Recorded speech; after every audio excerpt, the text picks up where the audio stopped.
el sistema. A medida que vas creciendo y conociéndolo y zambullendo dentro de lo que es el ecosistema Fiware, te encuentras con que las posibilidades son realmente importantes. Un trabajo muy duro, pero al final hemos conseguido pasar a la segunda fase y estamos muy contentos por haberlo logrado. Ha sido una revolución para nosotros, ha sido una revolución. La verdad es que desde que estamos en el proyecto de aceleración nos han abierto los ojos y muchas puertas.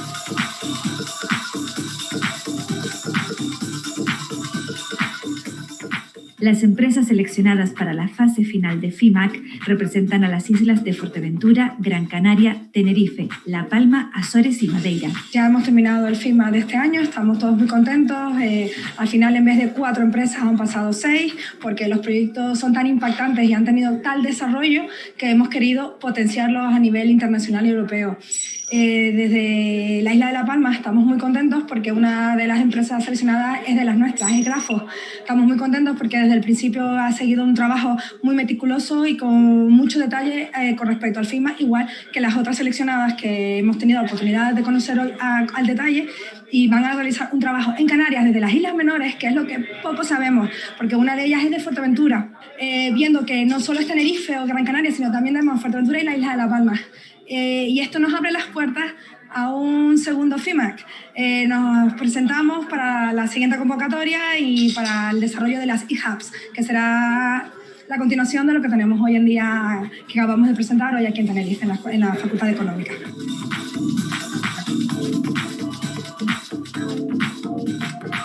Se demuestra una vez más con este tipo de iniciativas que la innovación y la tecnología en Canarias está a un gran nivel y que con las herramientas necesarias una empresa canaria tiene capacidad de digitalizarse e internacionalizarse a medio plazo.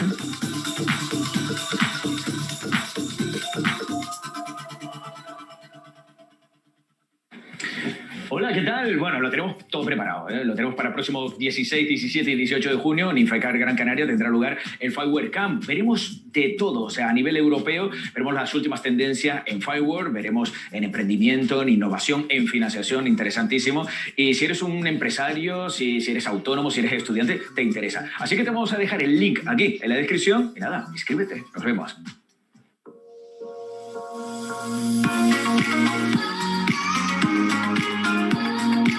La tecnología Fiware se ha convertido en una herramienta fundamental a la hora de emprender en el sector de las tecnologías de la información y la comunicación, las TIC. Las tecnologías Fiware forman a día de hoy una de las principales herramientas tecnológicas, no solamente a nivel europeo, sino a nivel mundial, y que ya numerosos países especializados en proyectos relacionados con Smart City, Smart Agri-Food y Smart Industry están desarrollando. Fiware es un estándar tecnológico que facilita el desarrollo de nuevas aplicaciones inteligentes en múltiples sectores y está considerada como una de las tecnologías clave para la Comisión Europea. Canarias no puede quedarse al margen de esta importante tecnología. Se necesitan en el archipiélago expertos certificados en Fiware. Por eso, se está desarrollando en La Palma el primer Fiware Expert Program, un programa de alto nivel formativo que pretende colocar a las islas en una posición competitiva a nivel mundial respecto al dominio de las tecnologías del Internet del futuro Fiware. Estamos trayendo diversos tipos de tecnologías, diversas herramientas y jornadas con el objetivo, como decimos, de posicionar Canarias como elemento clave dentro de la transformación digital en Europa.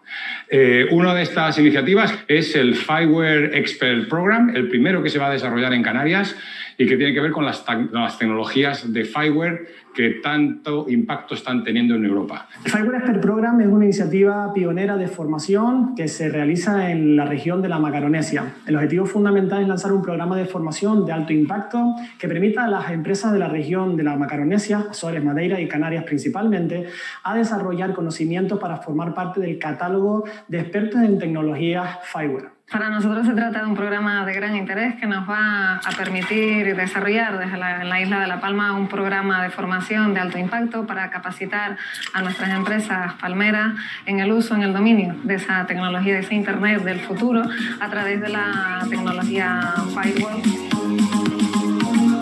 Cualquier entidad pública o privada que quiera presentar un proyecto de software y quiera financiarlo con fondos europeos va a necesitar que su proyecto sea validado por un auditor certificado como experto en Fiware.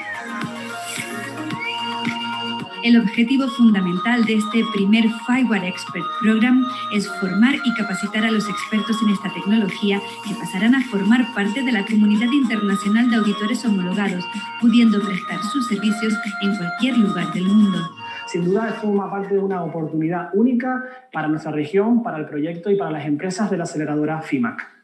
El programa de formación FIMAC Expert ha tenido un gran éxito de aceptación, teniendo en cuenta el perfil que se requería para las personas que se inscribían, que es un perfil muy técnico, son informáticos y programadores, y lo específico de la formación, que son tecnologías Fiware. El programa inicialmente estaba orientado a las empresas que han trabajado con nosotros a lo largo de 2 años en el proyecto FIMAC, aunque hemos recibido solicitudes de otras regiones de España, La Rioja, el País Vasco, Cataluña, de universidades también españolas, aparte de solicitudes de otros países como pueden ser Bélgica o la India. El programa tiene una duración de casi 200 horas, divididas en varios módulos y con un alto componente práctico.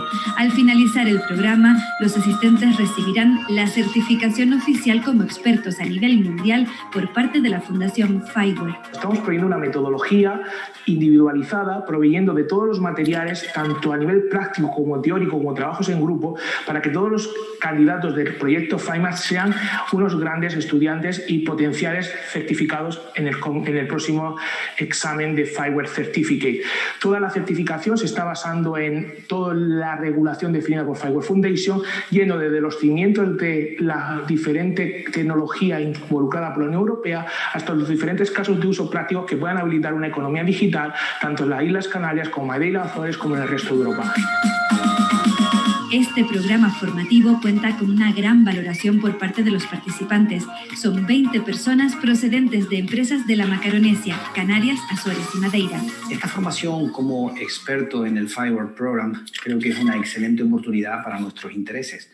Una empresa como Grafos, que es netamente tecnológica, no puede permitirse el lujo de estar fuera de este tipo de programas, puesto que suponen un gran paso hacia adelante, sobre todo en el tratamiento de la información y del filtrado del Big Data. Yo creo que esta apuesta es una gran apuesta de futuro para todos los proyectos que tenemos en marcha y que ahora se abre un horizonte de posibilidades a la hora de poder encajar un montón de piezas de este gran público. El primer Fiware Expert Program, desarrollado por la aceleradora de pymes de la Macaronesia FIMAC, es un proyecto financiado en el marco del programa Interreg MAC con fondos FEDER. Los resultados de esta iniciativa contribuirán a los objetivos del Digital Innovation Hub de Canarias, el CD Hub, desarrollando grupos de expertos tecnológicos formados por universidades, centros de investigación y empresas de la Macaronesia. Innovalia forma parte del Canary Island Digital Innovation Hub, o CD Hub, como llamamos, dado que es el centro de referencia para Canarias en todos los temas de tecnología y transformación digital. Para nosotros es fundamental este vínculo que estamos desarrollando a través del CD Hub con el objetivo de poder traer todas las tecnologías europeas, poder importar las mejores políticas para la transformación digital de cara a que las pymes puedan desarrollar este proceso de transformación digital de la forma más sencilla y con más garantías posible. Como consejera de Empleo del Cabildo Insular de La Palma, estoy convencida de que más allá de la repercusión directa e indirecta que tiene este programa a nivel local, en nuestro futuro más inmediato también generará muchas oportunidades de desarrollo socioeconómico. Creo que es una iniciativa adecuada a nivel local que nos permite generar economía local, apostar por el talento y desde luego en este mercado de la isla de La Palma aprovechar oportunidades para fomentar el desarrollo socioeconómico de nuestra isla. El primer programa de certificación de expertos en Fiware se convierte en una oportunidad única para la internacionalización de profesionales y servicios basados en tecnologías innovadoras. ¿Sabías que el Fiware Camp tiene un reto que te va a interesar sí o sí, un reto con maravillosos premios, ¿eh? Bueno, si a lo mejor acabas de terminar ahora ya los exámenes, tienes tu grupito de la universidad, tus amigos, y dices, oye, ¿qué podemos hacer? Y te gusta la tecnología, te apuntas en el Fiware Challenge, en donde vas a tener que desarrollar soluciones para el distanciamiento social y te van a tener, vamos, de todo, que si tienes un coach tecnológico también que te va a ayudar con todo, tienes cámaras 3D, sensores, todo el material que necesites. Así que lo que tienes que hacer ahora mismo es apuntarte aquí, tus amigos, aquí debajo, en la descripción. Nos vemos.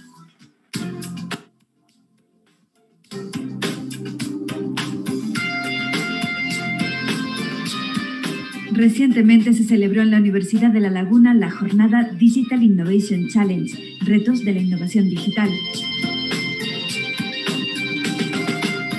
Esta jornada forma parte del proyecto europeo FIMAC, una plataforma de aceleración para mejorar la competitividad de las pequeñas y medianas empresas de la Macaronesia mediante el uso de Fiware, las tecnologías del Internet del futuro.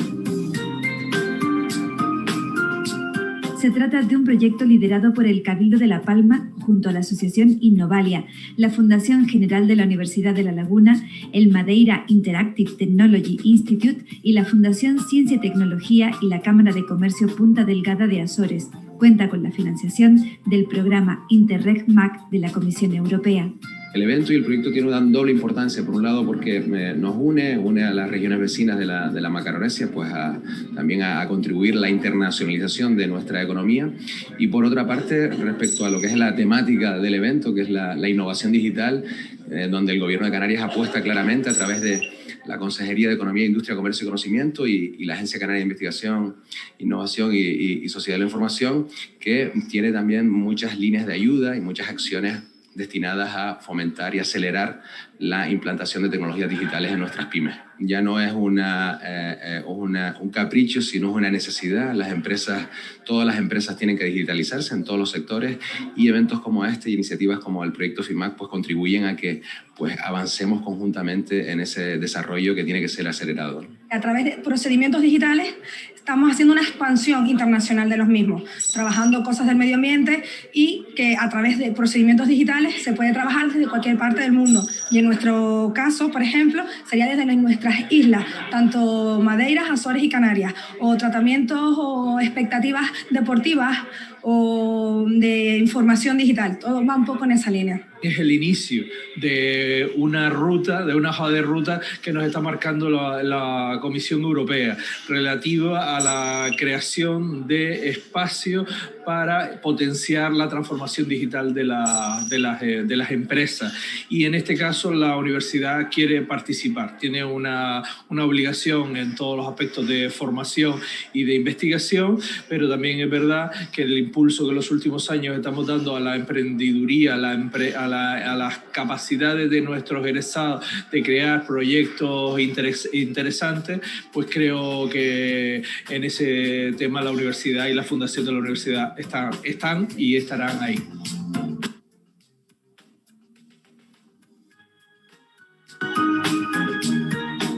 Durante el evento se realizó una radiografía general de las estrategias de innovación digital en el marco europeo, nacional y regional, teniendo en cuenta iniciativas y casos de éxito en materia de innovación y tecnología. El Digital Innovation Challenge pretendemos que sea una ventana abierta de Canarias al mundo.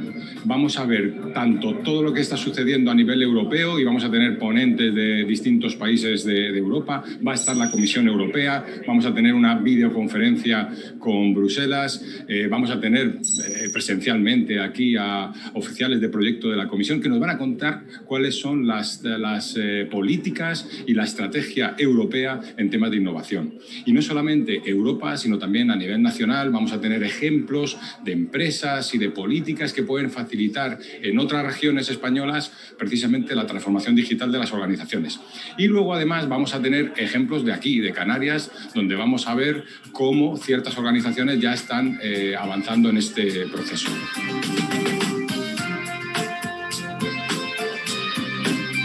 La jornada Digital Innovation Challenge brindó a los asistentes la oportunidad de aprender a través del ejemplo de empresas que ya tienen éxito gracias a la aplicación de las nuevas tecnologías y de cómo la innovación se convierte en un elemento diferenciador a la hora de competir.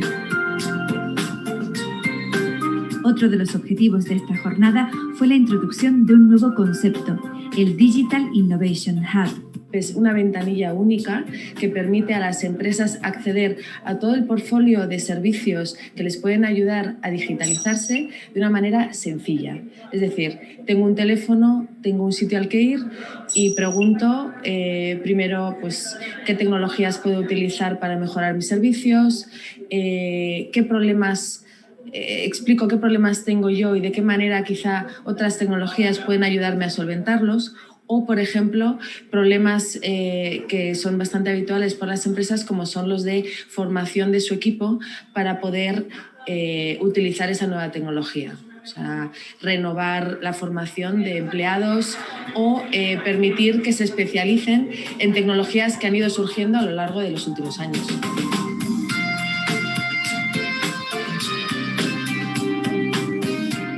El Digital Innovation Hub es, por tanto, un ecosistema cuyo objetivo es crear las mejores condiciones para el éxito empresarial a largo plazo y que asegure que todas las empresas, sean grandes o pequeñas, puedan aprovechar las oportunidades digitales. En la jornada también se habló de las tecnologías del Internet del futuro, el Fiware, la tecnología en la que se basa el proyecto FIMAC. Estamos en un evento hoy que nos permite entender un poco más esto de la innovación digital, de los retos de innovación digital, y sobre todo para nosotros que venimos bastante tiempo trabajando con las tecnologías Fiware, nos permite intentar indagar un poco más en ese ámbito y la importancia de esas tecnologías para poder llevar a cabo a mejores modelos de negocio y de que las empresas sean más competitivas.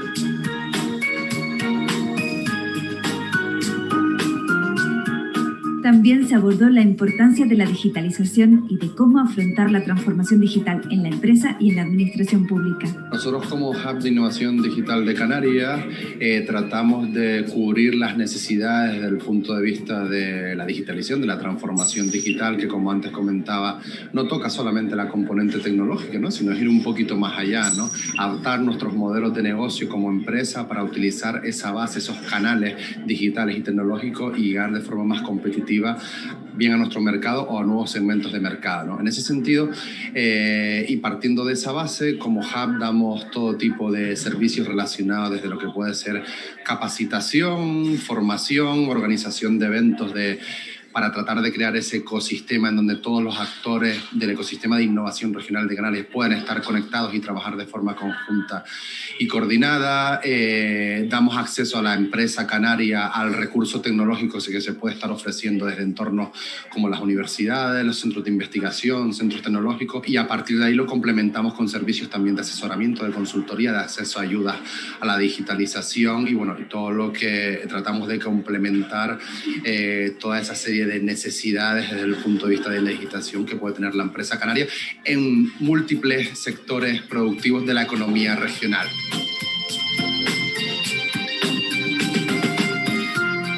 El Digital Innovation Challenge supone una gran oportunidad por su carácter internacional. Conocer de primera mano el Digital Innovation Hub de Canarias, o que ya existen 12 empresas canarias que están desplegando tecnologías Fiware del Internet del futuro, supone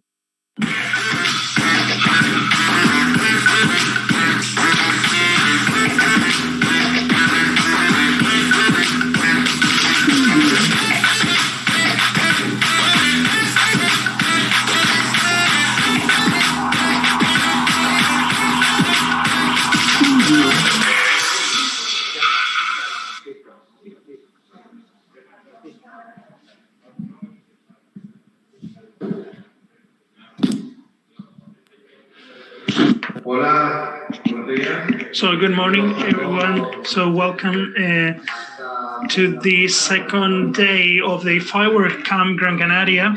My name is Jorge Galvan. I'm the coordinator of SIB Hub of Gran Canaria, the Digital Innovation Hub of Gran Canaria.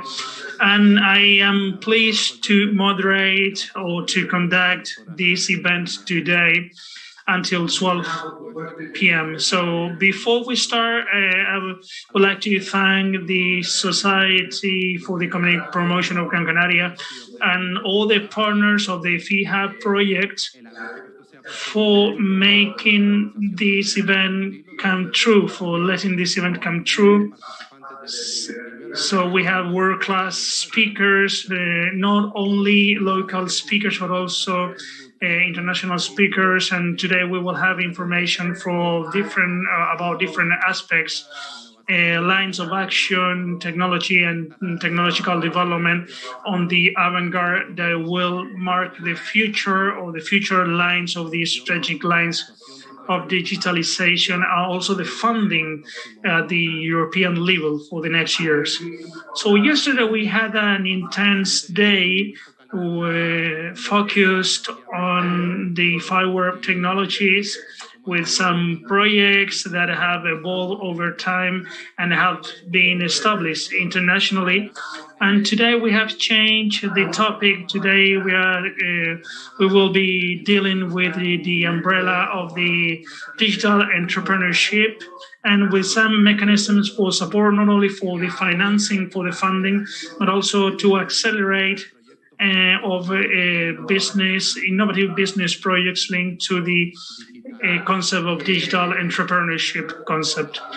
We all know that digital entrepreneurship is well known everywhere over the last year, and this is something that we usually think that only applies or mainly applies to the startups, to these new established companies, to create new employments. But I think this is beyond these elements. So we have to consider also. We have to consider other parts that represent the businesses. We have to consider SMEs in Europe, because they have to be updated, because they are subject to significant rhythms of entrepreneurship, and they have to become updated regarding the solution in technology that they use in order to improve and increase the productivity of their processes, of their businesses. In the past, we used to say that innovation, that it was a very specific niche of big companies or the big corporation, but over time it has changed. This is something that's changed. The scenario is completely different. We now understand the values not only of startups, of SMEs, and of we understand these new ecosystems, and SMEs start to recognize the experience that big companies can provide to them. So we need to have bigger and stronger ecosystems, and every actor should play their roles, their corresponding roles. And we have to look for innovation and experience in order to be together going forward to new excellence pathways. So under the umbrella of digital entrepreneurship, we will talk about the digital innovation hubs, the new opportunities for funding of new programs, of new European programs such as Horizon Europe. And under this umbrella, we will have many participants and world-class experts who will let us know about what they are doing and what we can do, and the funding opportunities that are available to all of us, especially available to the SMEs. I also wanted to explain what a digital innovation hub is, what we are doing as City Hub. When our commission 5 or 6 years ago, we decided to start working on this City Hub. We wanted to have SMEs. We wanted SMEs to have available, so that SMEs could have this City Hub, because when we are talking about City Hubs, we are talking about training, easy access and quick access to technology in order to avoid big investments from the very minute. We are talking about creating an ecosystem where SMEs can have easy access to any kind of providers of digital solution. So we are talking about many different fields that are around these digital innovation hubs. You have seen outside and the advertising about City Hub, which is the hub that we launched about 5 years ago, that has been consolidated over time and has been recognized at the European level. And then we will receive new significant funds in order to boost, in order to foster the innovation of SMS or businesses in general in the Canary Islands. With further ado, I will give the floor to Carlos Navarro. As you all know, he is the director of the Canary Islands Agency of Research, Innovation and Information Society of the Government of the Canary Islands. And probably Carlos will tell us what they are doing and how they are designing the policies and the initiatives from the Government of the Canary Islands for the digitalization and the digital transformation of businesses in general.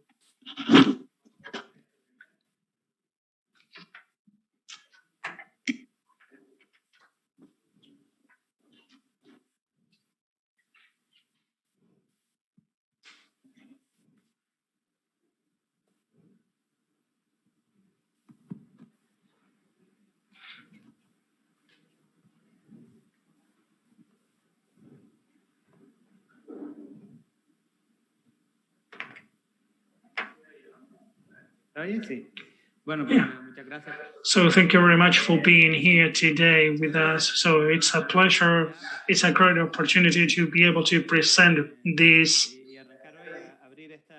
to open this session today, this significant session which is focused on capital topics such as entrepreneurship.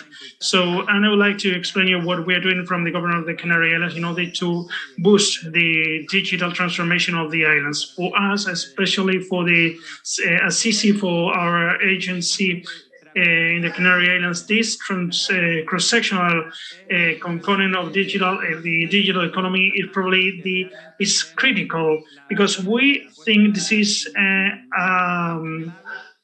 is a key element for the next years, and also not only for the Canary Islands but also for Europe, in order to continue to take steps forwards with other countries such as China, the United States, and these technologies, or such as Fiware technologies, play an essential role.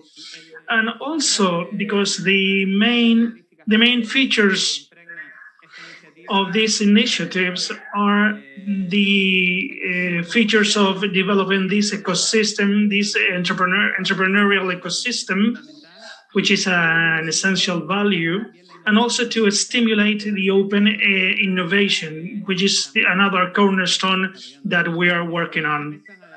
So we also,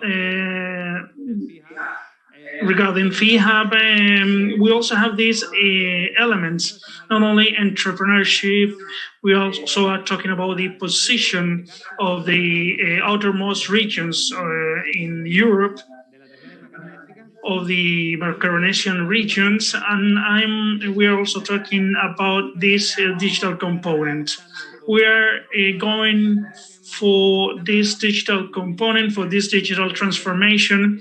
So over the last year, we had a gap at the national level regarding the digital transformation of our businesses, and we have to recover our position, and also we have to develop new skills in the society, in our society, in order to avoid these gaps, because we are suffering these gaps. And for the Canary Islands, it is essential to cover that gap, because we are an isolated territory, and this digital strategy that we are working on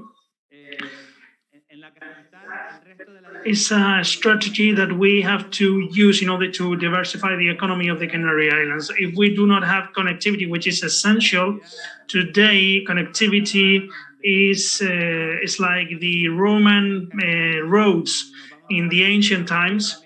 if we do not have connectivity, we will not be able to be up to date with the technologies, and we need also the abilities, we need the skills of this digital culture, and not only at basic levels, but also at advanced levels with this digital innovation. And this is the key. This is a key role that is played by City Hub, which is an element that was started a couple of years ago. But at this new period, in this new mandate, we have become aware of the importance of the significance of the digital development, of digital transformation, and also the need for jointly developing these elements. And that's why the next months we will be presenting, and I'm announcing this today, but even though the official announcement will be on the 30th of July, we will have a forum, a forum that will be called Canarias, so the Canary Islands, an entrepreneurial digital territory. And we have used the term entrepreneurial because we think this is the drive for change comes from entrepreneurship. And the cornerstones are based on digital transformation of the open innovation and based on these new entrepreneurs and on these new projects. We need to look for the funding offered by the new program and by the new funds of next generation. And we have to deal with these projects, we have to implement these projects, and we are also working on the new City Hub, and we hope that you all belong to these new policies, because this formula requires an open governance and innovative governance in order to improve the system. So I don't want to speak more than here, I know, because now it's your turn to speak. But this is the future, this is the path, this is a key element that we have to work on. And today, with the speakers that we have today and with all the participants that will be attending this session today, we will know in depth what we have to do. We will know the funding that is open to us, that is available to us, and how we can do in order to boost entrepreneurship, also for the recovery. One is sustainability and environmental transition, and also is digital transition. At this moment, we are at the specific, at the right place, and even though we may be a bit late in terms of structures or infrastructures, I think this is a good moment. This is the right time, especially the place where we are holding this event today. And also we are supported by good people, by good talent, and this will be a significant milestone for the development of the Canary Islands. So that's why let's go ahead with this. Thank you very much.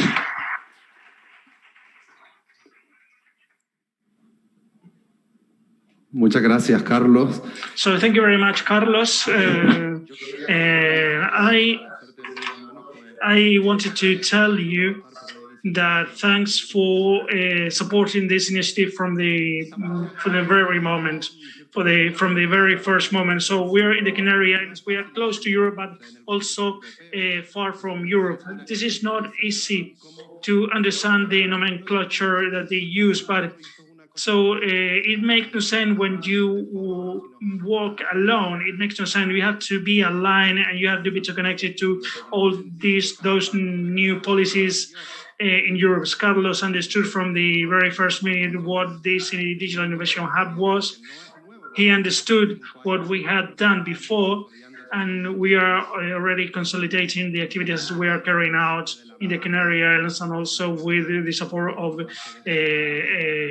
companies such as or agencies such as the Canary Islands Agency of Research, Innovation and Information Society. I will give the floor to Silvia de la Masa. She's the CEO of the Innovalia Group. She's an expert for the European Commission on different lines of action, especially in terms of digital innovation hubs, and she also the director and coordinator of different European projects. She has also directed several digital innovation hubs, and she is today with us in order to talk about the importance of this concept at the European level and how we can incorporate this in the Canary Islands reality.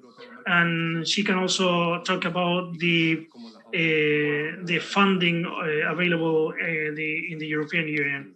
Thank you very much, Silvia. The floor is yours. My intention today is that all of you find something interesting in this presentation. It's not easy because I know that you have different levels of knowledge in terms of hubs. So to start, I'd like to know how many of you know or understand what a DH is, a Digital Innovation Hub. Okay, so half of you already know, which is good. So first of all, okay, I've not gone through the correct presentation, so don't worry. The first part was the concepts of a hub. The first thing I want you all to know is what a hub is. A DIH is not an association, but a group of entities that want to promote the digital transformation, mainly in small companies, SMEs. But it can be companies of any size. A hub is a conglomeration, but that has a European view. It can transfer technology of its own, or through collaborations, it can transfer technology or knowledge from other hubs or in combination with other hubs. What the Commission is looking for is permeability, joining European companies together so that that digital transformation and that technological transformation, which is very difficult on a local level, can be reinforced. That is a hub.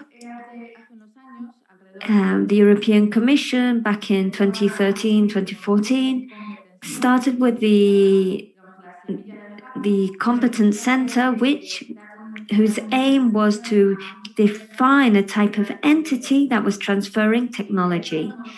From there, we go to a DIH, and that's when the Commission started to accelerate and work in terms of DIU, which is the European Strategy for Digitalization. When we have other strategies there for training, we've got platforms, but where hubs start to have a value which is much more European than beforehand, which had R&D projects, which had a specific impact. So from there, we go on to understand what a hub is. As I said, a hub is a group of entities. I say this because depending on the country or the local reality, those companies, those entities can be diverse. We could be talking about a hub coordinated by a university, by a cluster, or even by a company. But the view is always the same. It's having a single window where the company can go to understand how they can improve their company technologically, and also have the means and the support to do so, and reinforce their capacitation, their training, their knowledge, and promoting new companies by supporting startups. There are some main services which have been identified that hubs need to have, which are the transfer of technology, a place where the SMEs or entities can test their technology, somewhere where they got that support to improve their capacities. The view here is we've already got universities, we've already got masters, etc. But what these companies are looking for, and in order to be able to assimilate the technology, they need support. The main handicap that companies have is humans themselves. So a hub can be that contact, that meeting point, so that companies can have that information, that training, so that all those handicaps can disappear. The hub also has to be that point where information can be found, such as European funding, participation in R&D, and to promote the innovation ecosystem that the hub locally has.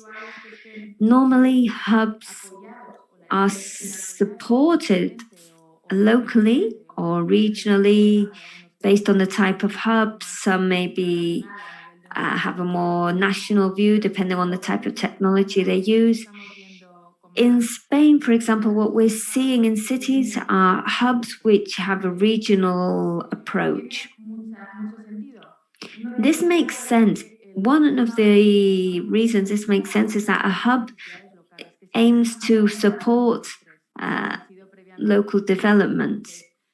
So this allows to have an overall view of the community, the support of the regional government, which is key. Not just to go in the same line as the policies, but to have that economical support and institutional support. Then on a national level, depending on the country, there are different types of working. I had a load of slides to explain this, but still, what I wanted to explain is that what I was saying, that this hub supports companies to understand this European world on funding, which is extremely complex. Those of us who are already in this world understand that people from outside don't understand it. So we need to translate the offer, explain and identify within those companies what do they have that could be improved with R&D projects. How could they benefit from technology which is being developed in a different project? So we need to translate on a European level something that for a company is of interest, provides value, and will allow them to move forward. So within this European universe, there is a type of call which is what Jorge talked about before, which are the open calls. And these are extremely interesting for SMEs. It backs the idea that there are lots of different factors which makes it facilitates the understanding by the SMEs of what their role is in these projects. They're small projects that focus on SMEs and they're short term. A European project, for example, we've got 5 months from the call is published until its deadline. We don't know when they're going to open at the moment. However, but you've got 5 months until it is approved, if you get it approved, and then the project would start. So there are, it takes a long time, and SMEs normally want something. When they decide to do a project, they want to be able to do it within a short term. With open calls, that doesn't happen. Open calls are normally open for a month and a half, 2-3 months. It's a very short call. This is an advantage because SMEs don't have a lot of time to send a proposal, and they don't have to wait that long to get a response. We need to understand what calls are there, how can I submit to a call, how can I present myself, how can I adapt what I do to that call, and the hubs here can help. Normally open calls are approximately 30% success of projects presented and against calls which have been submitted, and they're extremely interesting. There's a lot of competence, and depending on the type of program, but normally it's 10%. This is interesting, focusing. I'm not doing many projects, many activities around that project. I'm doing activities for my company, and there's small proposals. Angeles will also tell you a little bit later about how this translates in the projects on innovation projects. But I think this is something which is of high interest to SMEs.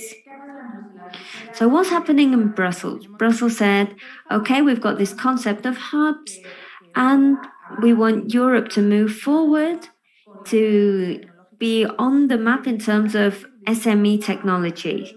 Different hubs started appearing all over Europe, trying to take those generic concepts that Europe always has in terms of hubs and transfer them to the local needs, which is the need of hubs. So from here, we went to an even more advanced concept, which was the European concept of hubs.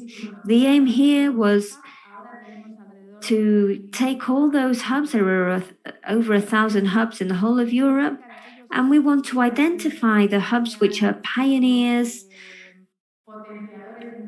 who are in the lead of other hubs, and we want to provide them with with certain funding, visibility, collaboration, which is additional and distinctive, so that we can then help the other hubs. So we've got 1,000 odd hubs, which are a lot of hubs, but we want to identify which are the strong ones, and based on that, I can support those and then move forward even more. So from there, we went on to European EDH. You'll see that in many places, the EDIH. In Spain, for example, there are 40 hubs which have been identified as potential future EDIH. This is an idea, the view of how this would translate on a European level in terms of European hubs. Each country, each ministry, in Spain it was the Ministry of Industry, but in other countries it's normally a different department in the government. They've done a short list of the offer of hubs in their countries, and which hubs do they consider should be the potential European hubs. I say potential because based on that short list, a specific number of hubs will be chosen. So these are the hubs on the European level. As you can see, there are 27 countries who have participated. With this short list, they've brought it down to 334 hubs. These are the main technologies which were identified. The Commission wants to mainly focus on artificial intelligence, and at least want to choose one European hub per country, at least one which will be focused on in artificial intelligence. Specialization isn't exclusive. A hub can focus on blockchain, on virtual reality, on IA. We focus maybe on a certain type of technology in different sectors, but there are other hubs which focus on technologies of higher interest in a different sector. So there are lots of hubs on a national level and on a European level as well. This is an overall view of what we have on a European level. So there are approximately 39 hubs which are going to participate in the call, which is going to take place in September. And the aim will be to choose some of those hubs within each country. So each country will have hubs within this call. We don't know how many hubs will be chosen, but there is a minimum and maximum of hubs per country, which is related to the number, how much that country provides to the Commission, the number of members in in the committee, etc. But the truth is that this call will choose some of those hubs. As most of you know what a hub is, you probably know this map. It's the JRC map. And now we've gone to a tab where you can see the candidates. This is improving slowly but surely. At the beginning, we couldn't filter by country. Now we can. So all of these hubs will be presented to the call that will take place in September. This call requires these hubs to have a clear internal definition of who they are, how they work, what are their services, what are the prices of the services they offer, and how are they going to focus that technology on the SMEs. Up until now, lots of these hubs want to be a hub, but they're a bit dependent on how to organize themselves, maybe because they've got a lack of funds, etc. The way of working of lots of hubs is we're a hub. However, when my entity provides a service, my entity is within that hub. I talk with that company, the company pays me, and I give them the service. If it's a training course, it would be provided by the university, which is within the hub. The aim here is to stop this being this way, to have a global entity independently of how it works internally that can provide that service. And this is where reality of the objective and the interest makes that this service is a mix of the technology available in that hub. These are some of the indicators that the Commission has provided on the networks. Innovalia has been working with Price, with the KPIs at the beginning, with the first networks, with hubs in artificial intelligence, and here is started to look for different ways to collaborate. You can see the impact of some of those here. The collaboration between hubs has a lot of potential, but the type of collaboration is carried out now, which is normally limited to European projects. The day that real collaboration is effective, SMEs and entities are going to be able to have much higher capacities than they have on the local offer, because the hub will know about them. They'll be able to clearly understand what that company needs, and they will know where to find additional technology which could be of interest to them. So this is a little bit what I was explaining. So the hub is like the base or the basic description that the Commission has wanted to find to include all those hub services. So from test before invest, so that you can test your technology. So if I want to buy a machine tomorrow to mechanize, but I want to see how it works, how can I integrate that in my factory, for example? I can do that here. Help to understand funding programs, that program that can provide value to my needs, to create ecosystems, and then we've got the skills and training. So all the hubs need to find themselves within this election. This is the way in which hubs are going to participate in this call, this European call. The things to highlight from this slide would be the ideas that I was talking about, which are important, which are the number of collaborations of hubs, which is going to make a hub stronger or weaker. The hub's capacities are clear, but what's the difference that gives me more power based on what I have? So how can I identify how to work so that I will always be the hub which is going to provide the best service to that company, depending on the needs that company has? Being up to date in terms of European technology, understanding what's working, have knowledge of other hubs, How do other companies in other countries who have had a similar need to the need that I'm serviced, how can they help me understand how to help? How can we exchange experiences? It's much more than what we've been working on up to now. And therefore, we're going to increase the markets, improve the real technology situation of companies, and in the end, we'll be able to manage so that hubs not just support companies, but also administrations. So the idea is that the administration will also see itself benefited from all these hubs and technology. This is a bit more in detail, a bit more specific, which explains how the hub needs to provide value to the European proposal. These are some of the documents that the European Commission has published, which I consider are very interesting, and they can give you an idea of what is defined at the moment.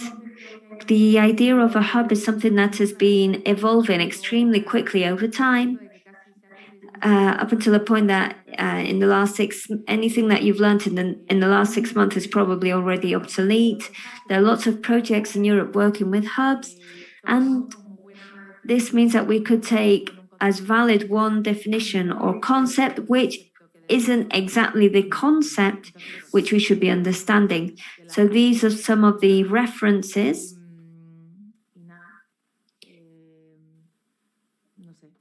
And well, if you have any questions, will you share the slides later? I'll give you the correct slides later. Well, what else can I tell you? In the open calls, you got a question? Without a microphone, we cannot translate.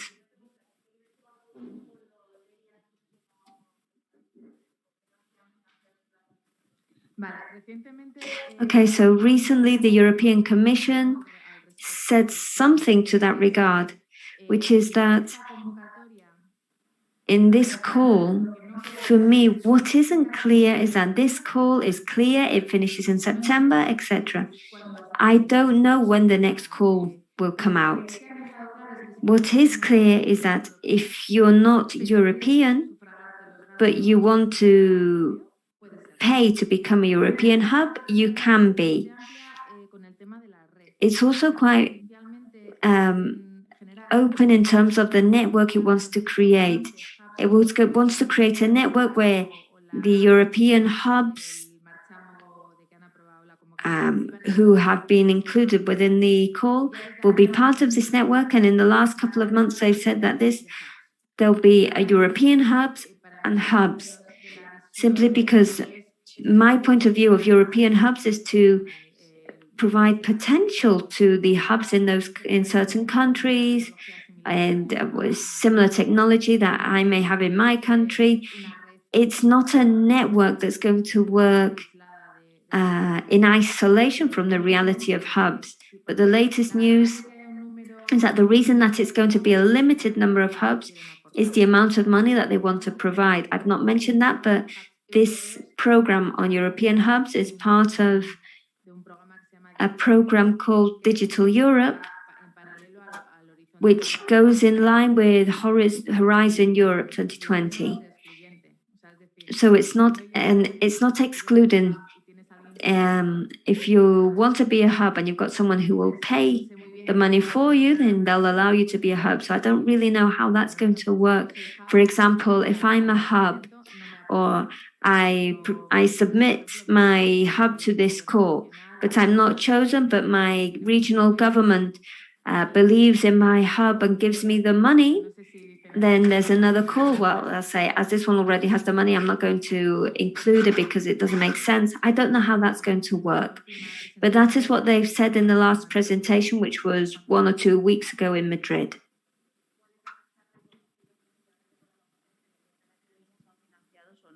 I would like to know whether it's funded or not.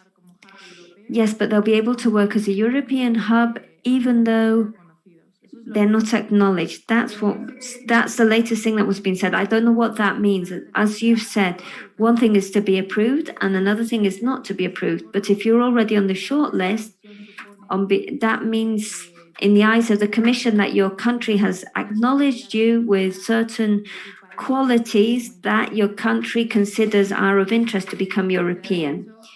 So it is understood that you're not any kind of hub. That's the logic behind it.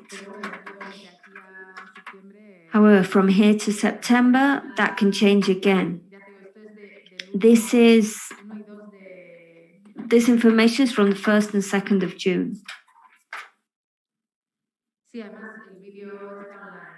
And the video is online. It's the presentation that was provided, that was given on digital innovation hubs in Madrid.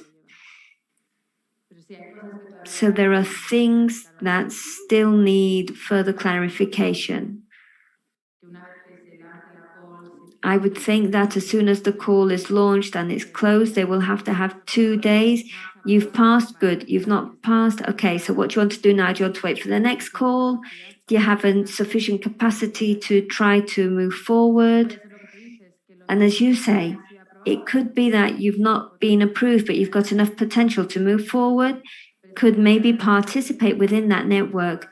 The truth is that the Commission is going to give them a service through digital accelerators. So whether they call you or not, perhaps you'd like to be included because it will give you a higher value, but without any money from the Commission. So based on what the country is interested in, it could be within €500,000 and €1 million per hub. Okay. Thank you very much. Thank you very much, Sylvia. I don't know if there are thank you very much. We don't know whether we have more questions. So if you want to make a question, so just raise your hand, so that you can be given a microphone because we are broadcasting this on YouTube. So if you don't have more questions, I could ask you many questions, Sylvia. So go ahead. So I would like to thank you. We will be closing your speech now, your lecture. So you have given a very important presentation with a lot of useful information. We are talking about this important European call that can provide us with this label or European hub. But if we fail to get this European level, so we will continue to have the possibility to continue to work on this digital transformation in order to provide service to the SMEs from the region. So thank you very much, Sylvia. I will now give the floor to the next speaker, Ángeles Tejado. I had forgotten your surname. She's a representative of the European project I for Trust. So she is also the senior marketing and project manager of the Fiware Foundations, and she will provide you with information about this European project, and she will also mention another open call for this I for Trust that will be closed also in September. So, Ángeles, the floor is yours. So, thank you very much. So, can you listen to me properly? So, I don't know who many of you were yesterday here in the presentation of Juanjo Hierro, which is the technical director of the Fiware Foundation. I work in the marketing department, but this is very connected to Fiware and with the Fiware technology. So I hope that you can have a context about this. So first of all, I would like to mention that this presentation has been translated from English into Spanish. So if you spot any error, don't worry, because some of these concepts are difficult to translate. So I would like to make an introduction where I4Trust comes. This is a European project funded with the 2020 Horizon program, and we are under the 9th program of the Digital Europe, and the data are very important. So we have a big strategy from the European Commission in order to make Europe a leading digital society, in order to train the society so we can boost the training of society. So that's why we have different objectives. We have to create a single market where all the data can flow freely through different regions and member states, with a trained society to know how to use these data that are non-personal data and must be available of everyone and not available to just a few.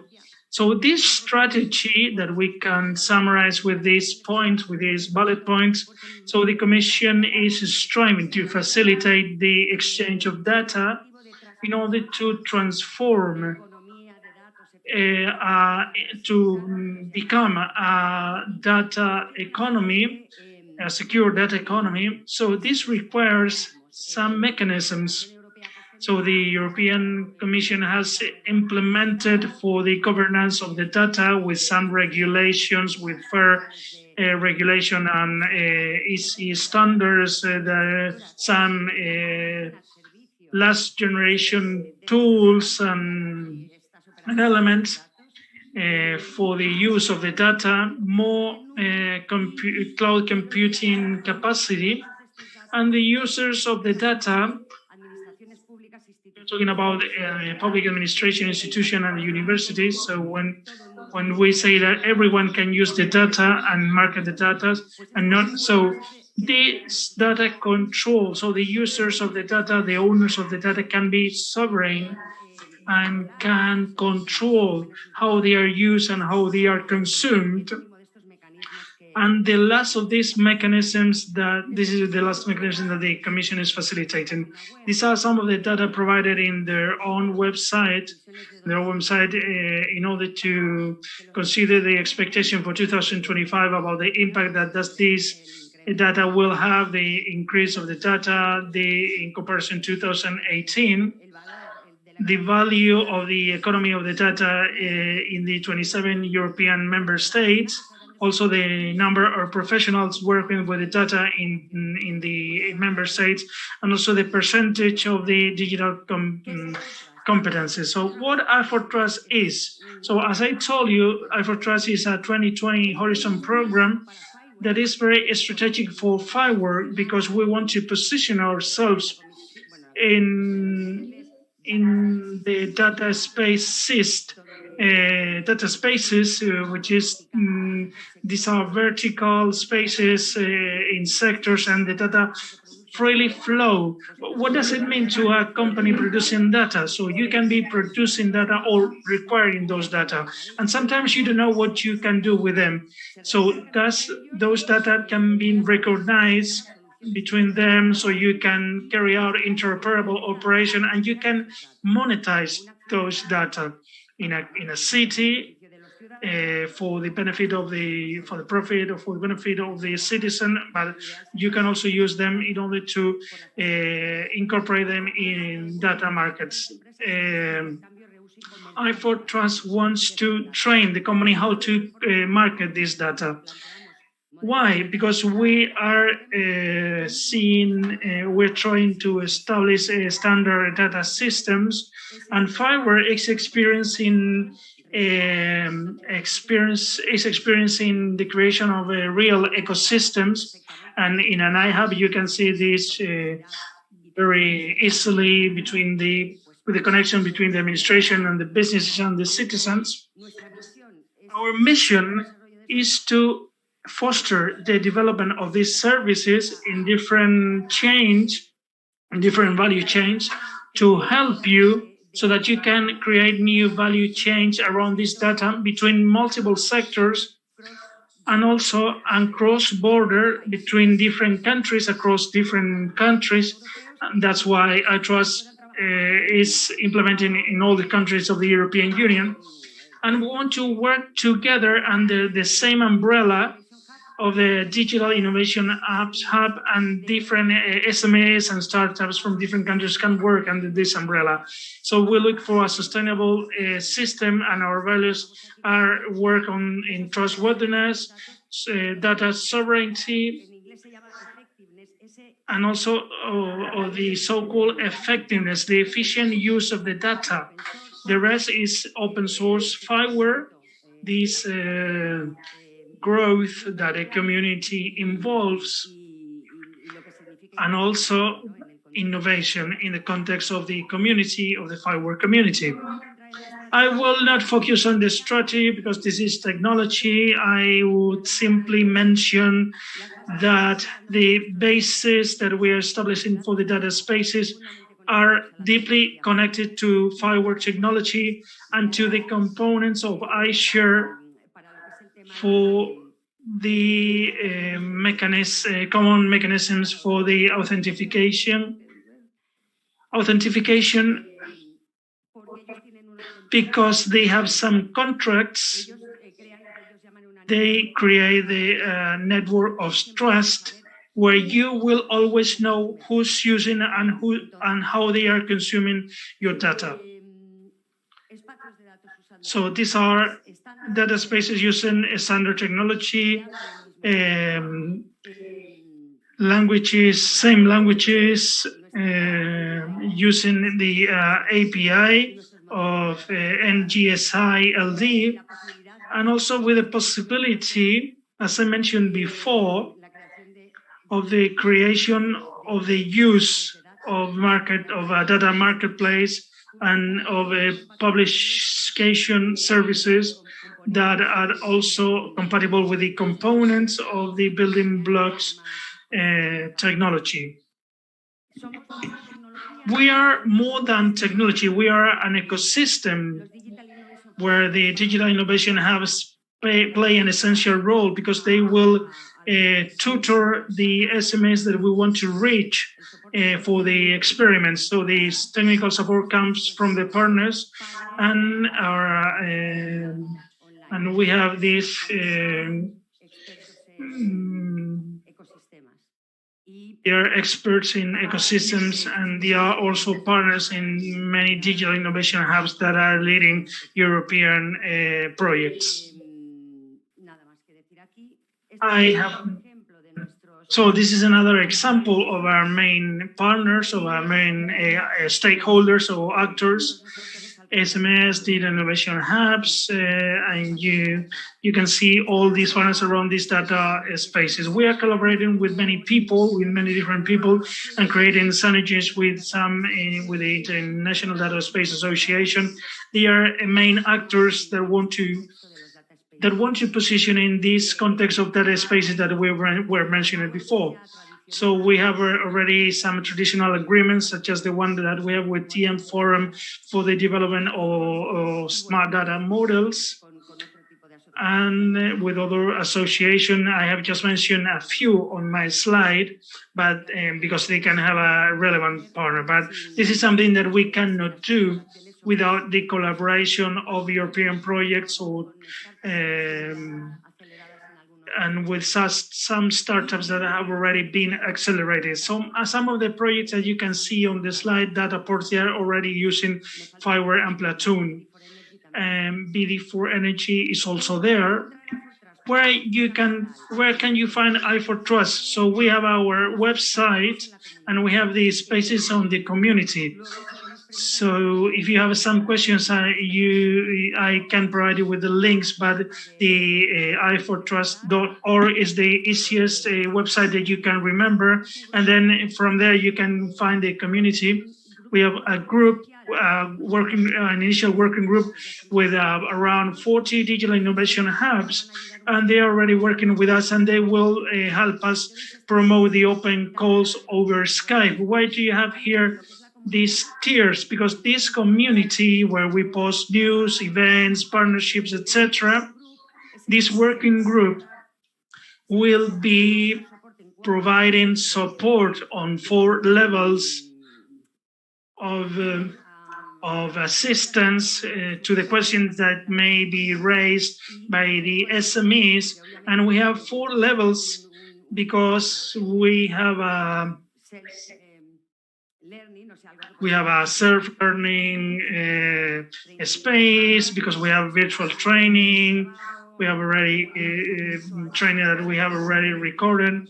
You have access to all the training that we have provided in Fiware and Azure, that is training for developers, so you can self-learn.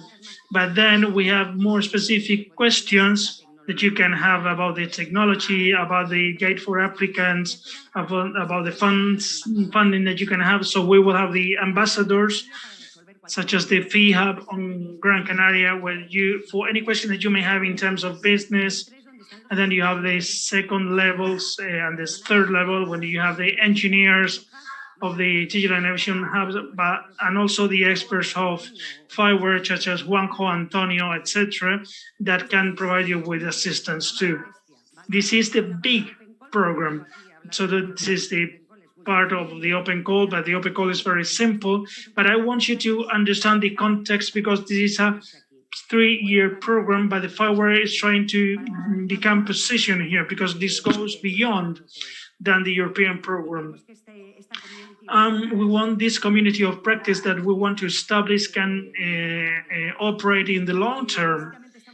Basically, we are establishing this community. We have a program with ambassadors of the Digital Innovation Hub, which is these business profiles that are helping us to promote this open call.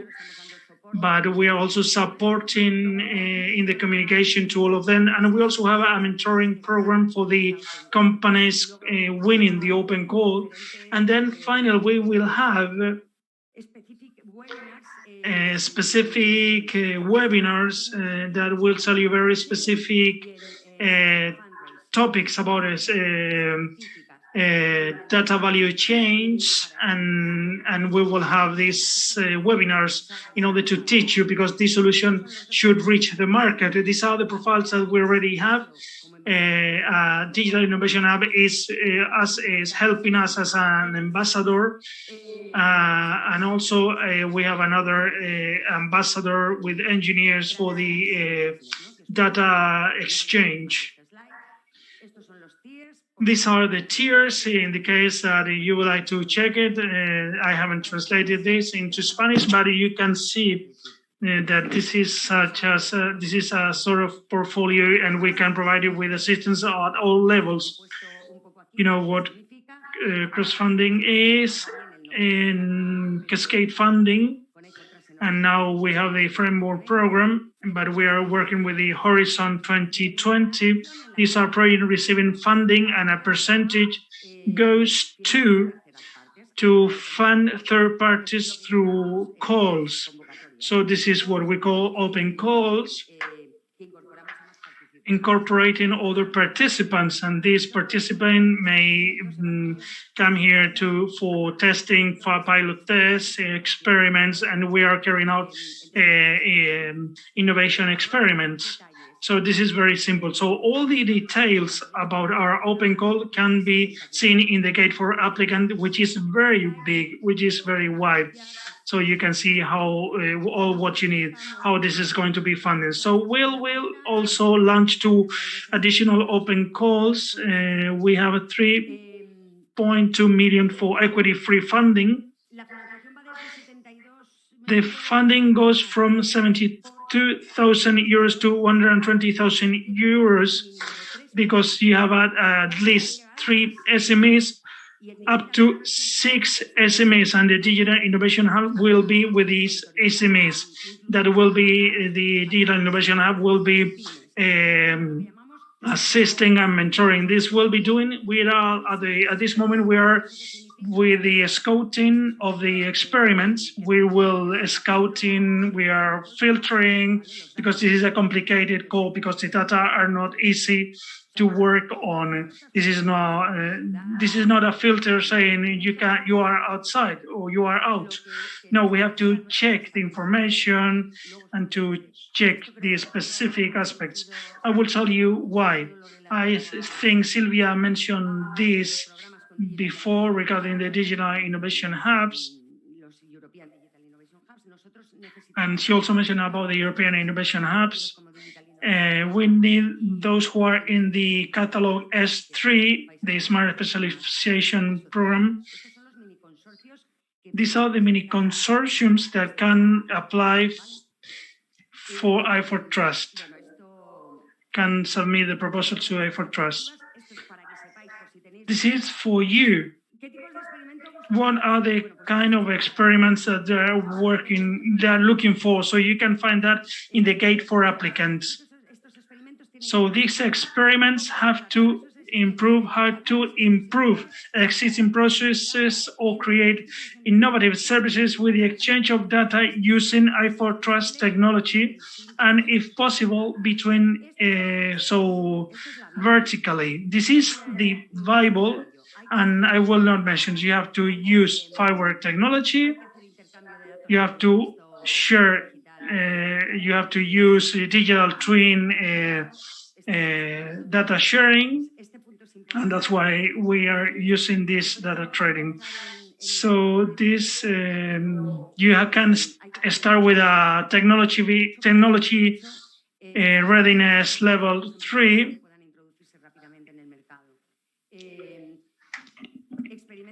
The experiments before this TRL 3 or above TRL 8 will not be eligible. So, for instance, we have examples in logistics. We have 2 examples of these intelligent smart boxes. Smart boxes, you can understand the mechanism of distribution from a good going to a place. If the family is not at home, this can be kept in good condition. And also the second point, the box can be only opened with the appropriate approval, with the appropriate authorization. This seems to be easy, but this is not as easy, and this is where we are providing assistance. And the other case is a simple case, but how a company can benefit from discounts in the insurance rates and insurance fees, because you can control how the drivers of the trucks are driving the vehicles. But I wanted to make clear, because we have a lot of information, that the vertical experiments go from smart cities. So we do not have any restrictions. We have a smart port, a smart energy. All the experiments are open. Jose Manuel Cabello, if you want to accompany me, please, because in the context, I will accompany you always. What do we need? So, yeah, that's right. So thank you very much, Angeles. Your presentation has been very interesting. This is one of the initiatives that we have talking about. We, as a digital innovation hub in the Canary Islands, we are looking for the SMS can benefit from this. So at this moment, as Silvia mentioned before, the concept of open call, this initiative of European projects that have to fund experiments and directly fund SMEs, is something that is very common, and we have to take advantage of this. And we have a perfect example, I4 Trust, with the Fiware Foundation, with iShare. And this is to fund experiments. We, as ambassadors of the Digital Innovation Hub, and also as a regional correspondents, we have to get SMEs from the Macaronesian region and from the Canary Islands. We have to get SMEs to apply for this funding. If you have data, you have volumes of data that you want to share, that you want to, when you share with this data, you can get a better performance and you can be more competitive. This is a perfect scenario. What are we doing here from the Canary Islands Innovation Hub? We have identified 2 experiments. The first initiative where we presented this was a program for the Institute of Technology of the Canary Islands. We worked with around 20 companies, And we identified that we had the possibility to present several experiments. So we thought that we could have two essential challenges, one linked to the tourism industry and another challenge linked to the blue economy. Tourism, of course, because the Canary Islands live on tourism. Before the pandemics, we were receiving 16 million tourists per year. So we have to be ready for the post-pandemic. And in the blue economy case, we have many initiatives and solutions that are being developed in smart ports, solutions linked to projects of the blue economy. And this will be our main challenge. So if you have a company, if you have a business, those who are listening to us, you have a solution, you have data, and those data are linked or supported or are probably required in the tourism industry or in the smart ports or in the blue economy, you only have to access the website that you have here, FIHub, I4Trust. You complete a form with your data, with the initiative, with the type of data that you have, and our team will analyze this. What will we do? All these experiments, the consortium must be at least 3 companies plus 1 digital innovation hub. We are the Canary Islands Digital Innovation Hub. We are the ambassador. But you don't have a maximum of companies. You have a maximum of funding. So it will be 120,000 euros. So we will have to establish these 2 experiments.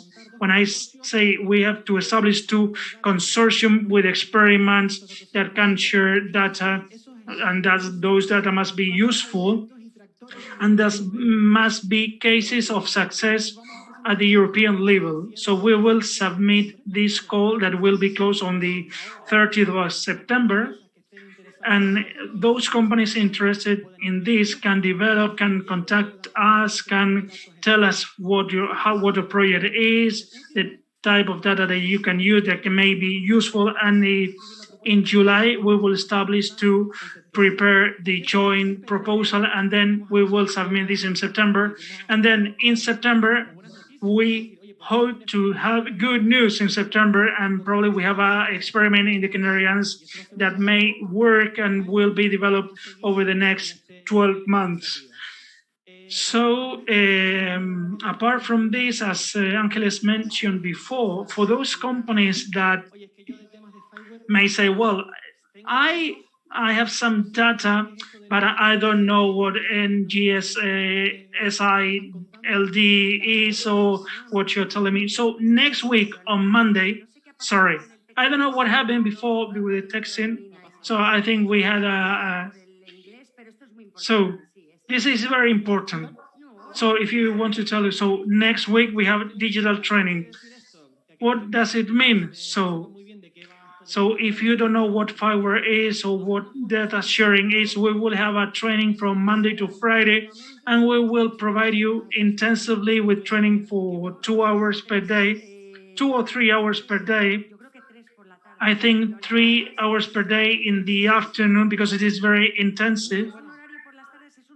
This is the schedule is in the afternoon, evening, because we want also people in Latin America and North America who want to learn about Fiware. We also want them to learn.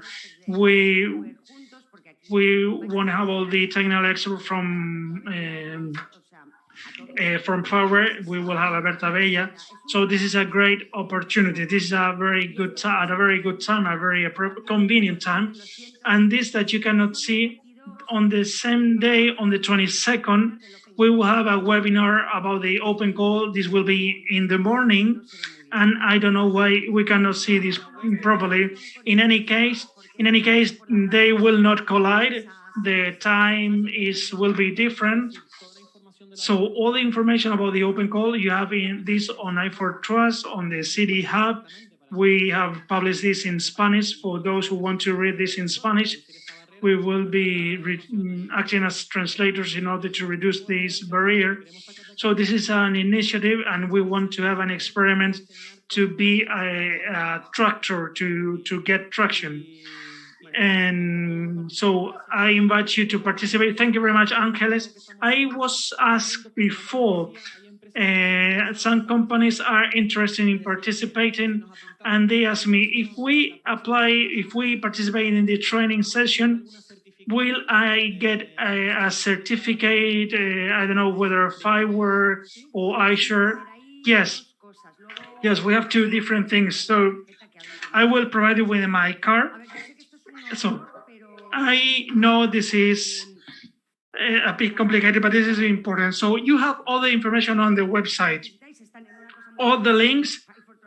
So ifortrust.org, you can find all the information. If you log up, sign up in the community, you will get this. There's a training online, so you will get a training, and then next week you can join the training with Jason. You will be talking with Jason, with Juanjo. You can also get an examination as Fiware Technique officer.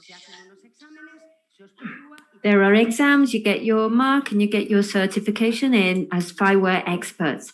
And that is something which is it means you're part of the community. You can participate with us in lots of stuff. So it's super interesting for you to do this. All we want to say here that here in the Canary Islands with the hub, we already have Fiware experts. We've got Manix, we've got Asio Meek in Fuerteventura, who will be kind of tutoring both experiments. And there are loads of companies which are participating here in the challenge within this Fiware camp and who would like to certify as Fiware experts. So it'd be great to link all these initiatives, and those of you who are already doing the training, those who are doing the Fiware workshop challenge in the afternoons. So if you want to become a Fiware expert, next week you've got the opportunity, an ideal opportunity, to join up and do the exam and have that certification, and then you'd be able to participate in all these initiatives. And I think that's all we have to say. Just to say that everything is linked. The I4Trust guide for applicants is extremely complete. Don't worry, because as DIH, we will help you to prepare your projects, the reports. We will manage all of that, so don't panic, don't worry. What we need now is information, data, examples, and how to create those digital twin representations to be able to present good experiments and good projects. Don't panic about this. We know what's going on here. And just this, so that this slide is just so you've got the dates in mind. There's something that is interesting, which is that there's going to be an open call now in 2021, and there'll be a second open call in 2022. It will follow the same process. We would have to have another training trainers.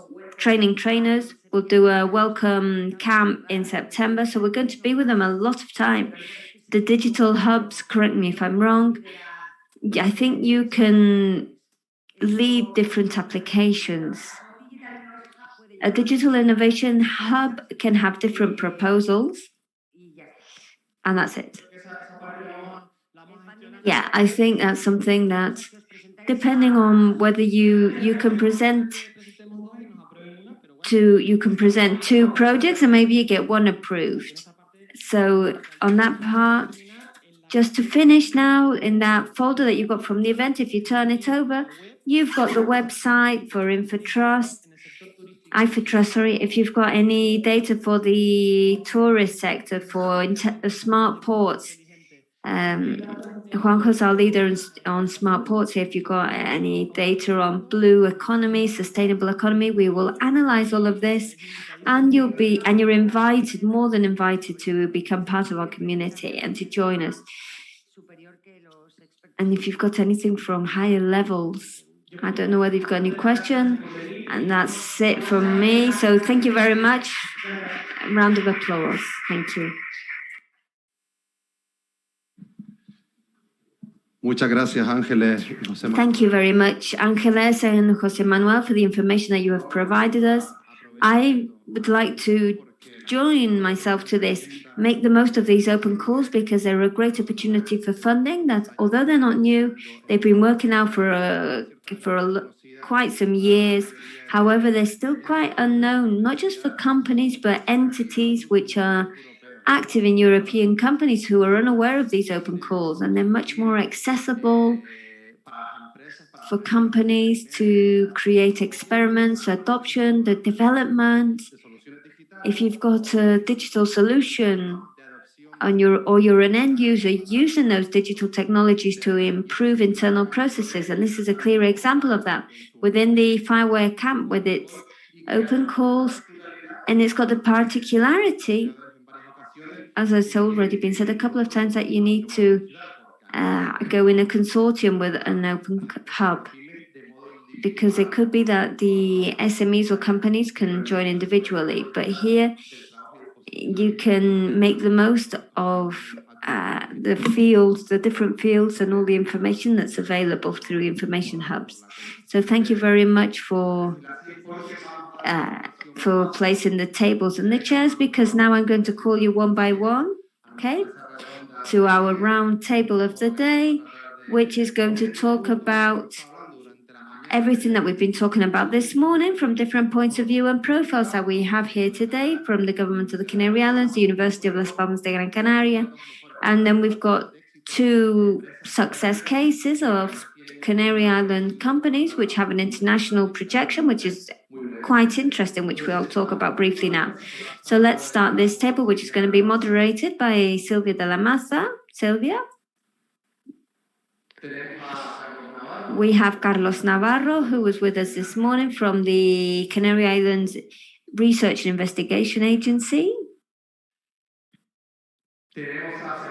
And we've also got Sebastián López, Director of Innovation and Transfer at University of Las Palmas de Gran Canaria. And then we've got the 2 companies which are with us today, which are Rosana Alvarez, CEO of El Litoral, which is a consulting company which focuses on the coast and marine life. I had the opportunity to meet her a couple of years ago, and my experience with her was extremely interesting in terms of international projects. And we also have the CEO of Evocons, Daniel Lorenzo.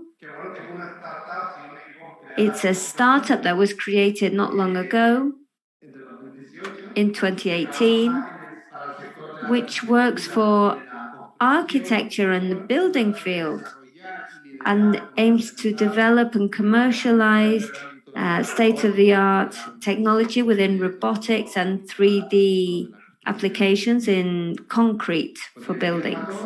So welcome to you all, and we can start this round table. So thank you very much. Let's see if this round table can be dynamic and interesting for all of you. We're going to start with Carlos. He's already told us before the name of technology. I'd like you to tell us what the plan that you're thinking about launching. I'd also like to know how this is helping to organize everything. Well, whether this hub is going to help you to have more visibility. Well, thank you very much, Sylvia. It's very strange to be here. Thank you for inviting me here. The proposal is going down those lines. I think the Canary Islands, the digital agenda, has always been contemplated. We all know about the D3, which was a condition in the previous period of funds, which included that digital agenda. The Canary Islands digital agenda was included within that document. And there'd been a diagnosis and it had been considered. However, at the time being, I think it's above us. I think the need of digital growth is above us. this digital agenda was included within that document. And if you go to that strategy for smart applications, you'll see that there's only 9 pages, which shows that there was a great effort of synthesis on those 9 pages. However, I think there's a lot more that could be talked about. And when you read that proposal, which was done to that extent for the growth of the Canary Islands, I think digital innovation wasn't sufficiently reinforced. We were looking at a digital development of the Canary Islands, which was of low content. I don't think it took into account digital agenda that much. And to this extent, I think that the proposal that we've got and what we've realized with Jorge Galvan, and he was thanking us for the support we were given on the Free Hub. But I wanted to give back the thanks. I wanted to Fi Hub and say that it started this, and I think that from the beginning we saw all of this. It was a clear idea. It was great. And the proposal that they were providing us with was great, and we wanted to scale up on that from the beginning. We've signed a protocol where we're now probably more than 22 agents from the Canary Islands, we're all from different profiles, and we are now creating that hub which has been moving forward over these years, and we're trying to reinforce it with regulations so that CD hub will have hopefully we'll get that European stamp, that European recognition. So digital innovation is the subject that we all need to learn about.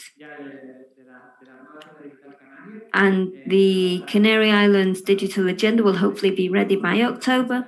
And on that agenda, we'll be able to design that motorway where the Canary Islands should go along.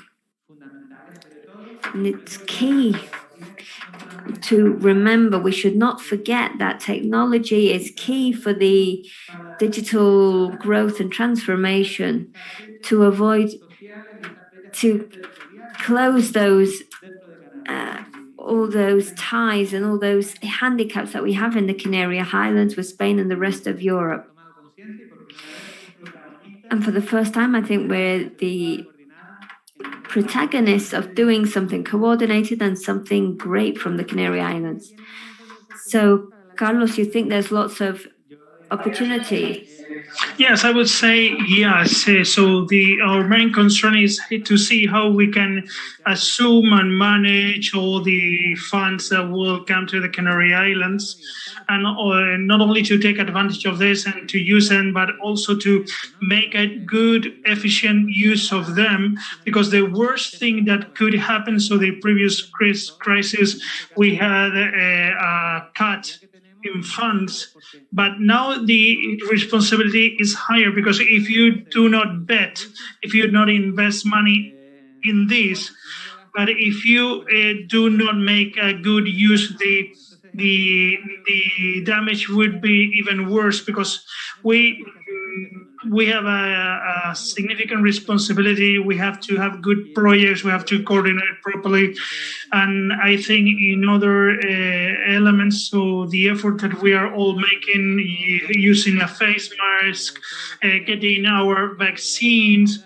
So this effort of society in order to overcome this pandemic. So the same way, we also need to reinforce the dynamic. So my idea was, because you are now the representatives of the SMEs from the Canary Islands in this panel, I wanted to understand So, Rosanna, I wanted to understand how you have been working before with the initiatives of government of the Canary Islands, and what's for you a priority for the next steps for the improvement of the digitalization and the incorporation of new technologies.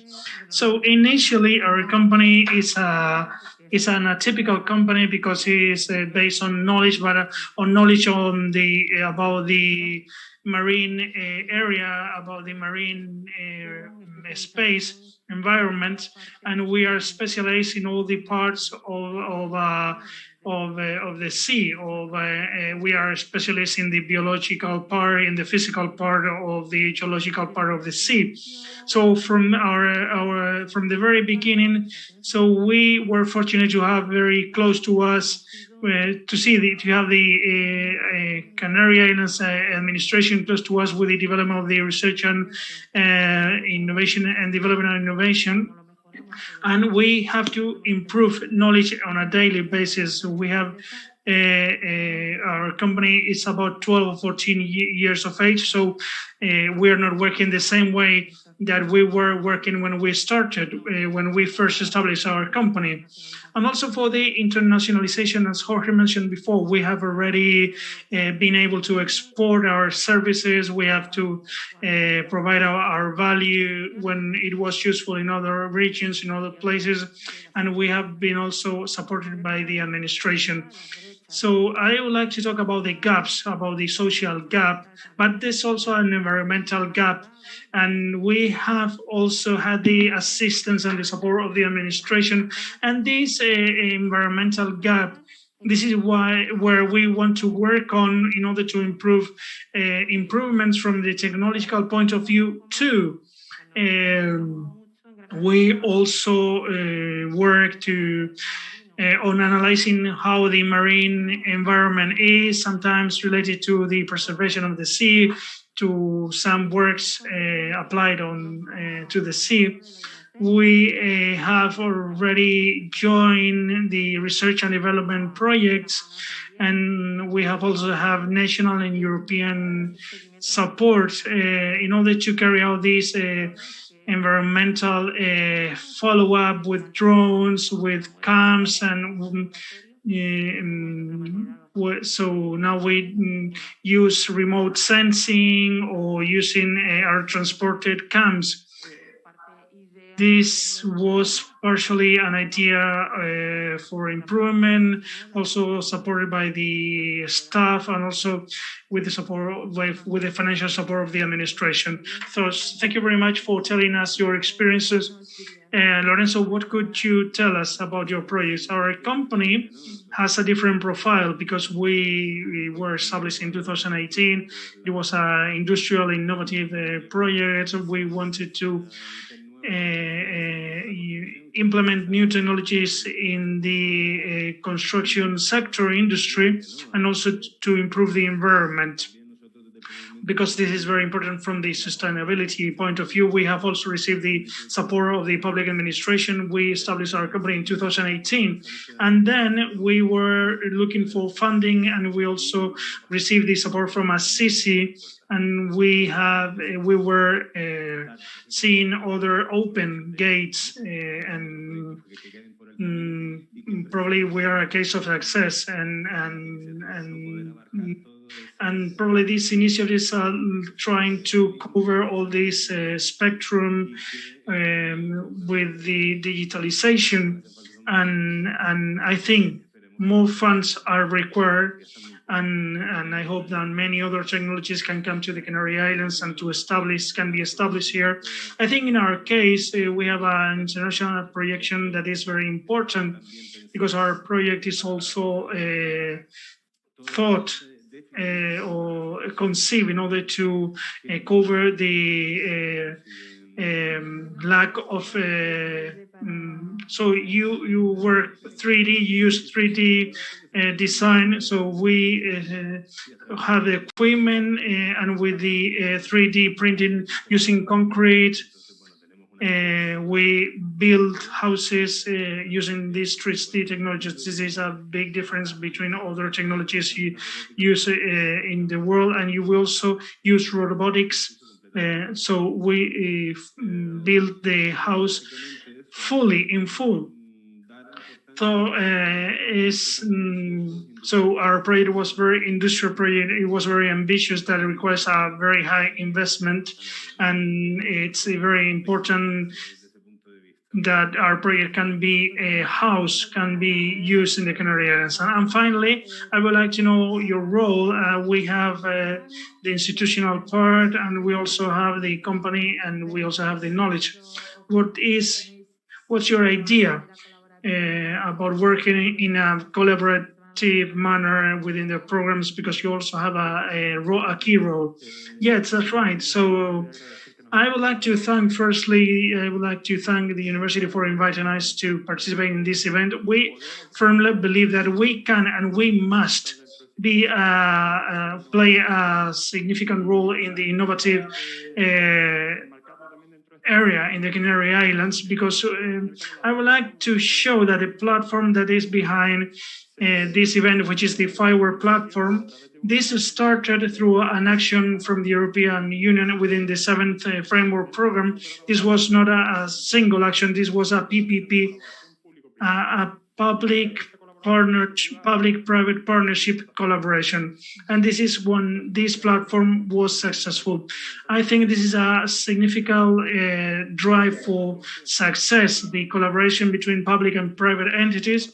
This is very beneficial for both parties, extremely beneficial for both parties, and that's why we want to invest at the university with the assistance of Assisi and also with the SMS, so they can come to us, and if they are interested in the innovation based on knowledge-based innovation. So we have to combine these two words, knowledge and innovations, for innovation to be powerful and to provide a significant diversification of the economy in the Canary Islands. So this is a joint work, this is a common work, and you all benefit from the collaboration. So I think we are about to finish with this roundtable. Which would be your last words regarding the future? What's your view, what's your vision for the future? What you are missing, what you would like to get, what would you like to be distinctive in the next program? Because we have here the person that can provide you with this assistance. What would you ask for? What would you change, and what would you intensify in the next program? In the next program, I cannot say in detail. I cannot give you an answer in detail. We have to attract private investment to the Canary Islands, because at the end of the day, you can't get sometimes the private investment. So the public administration plays an essential role for getting the attraction in order to attract private investments. So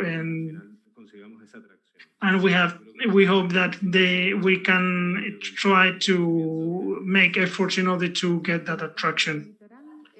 In the coastline case, what are you missing? What would you like to be given with more intensity? So in the same line, I would say the same. If we can write a letter to Saint Claus, I would ask for trying to facilitate the bureaucracy, because the projects slow down because of the bureaucratic requirements.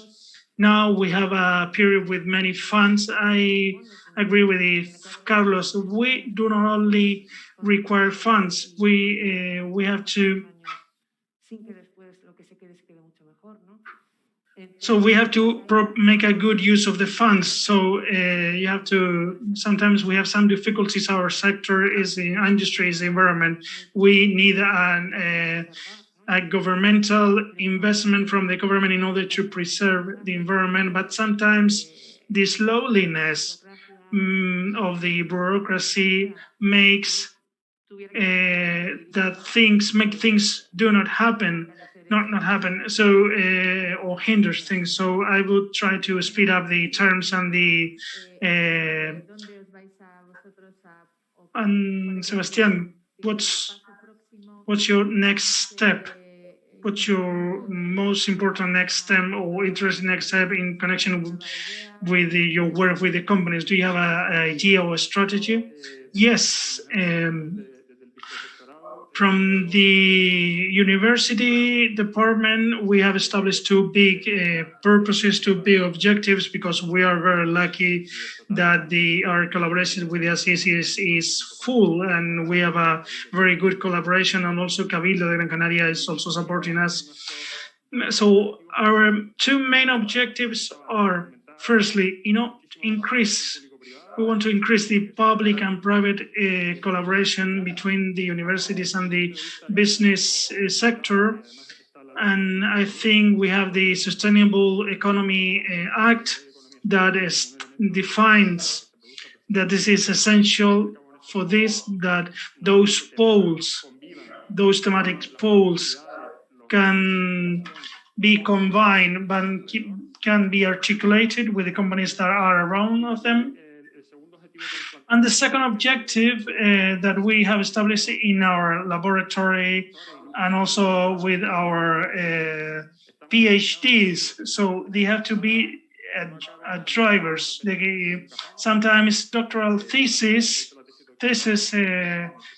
end up in a shelf because they do not fit in the public or private sector. So we have to use these doctoral theses so that they can see that there's something beyond. They have some tools available, and some doctoral theses can result in a spin-off and can generate a business, and we can hire other PhDs. So the public and private collaboration is essential. This is a driver for the entrepreneurship. So you have a lot of requests. I also want to do the letter to Santa, mainly because it's a focus that we need to change. Maybe it's within our DNA where we've got more primary needs, when it seems that the public administration is that father, that figure. And I think we're more like brothers. We need to govern with open governance, where public and private isn't just a public or private collaboration, it's a joint collaboration of society. So if I write to my letter to Santa, I'd ask for three things. As that project investment, so research is not just research, it's research and innovation. So we need to think about how that result is going to be invested into society. I'd ask companies also, and in particular those more traditional companies which have been around for many years, they've been there for a reason, probably because they've done things correctly. So I'd ask them to promote the R&D and I with them. Listen to this. It's one of the worst data that we've got in the Canary Islands for R&D and I. Just 0.08% of the expense used of the GDP is provided by Canary Island companies, by private companies. The national average is 0.70%. In other communities, it's 1%, 1.70%, some even over 2%. So there isn't that many companies here that invest in R&D and I. And then the mind frame of politicians, and they say, well, you're a politician, aren't you? I say, yes, I am. But within the government, the government's very big. We need to become aware of the need of digitalization and the change. And if we don't act today, that's going to create a gap that won't be recoverable in the midterm. So in summary, that's what I'm asking for.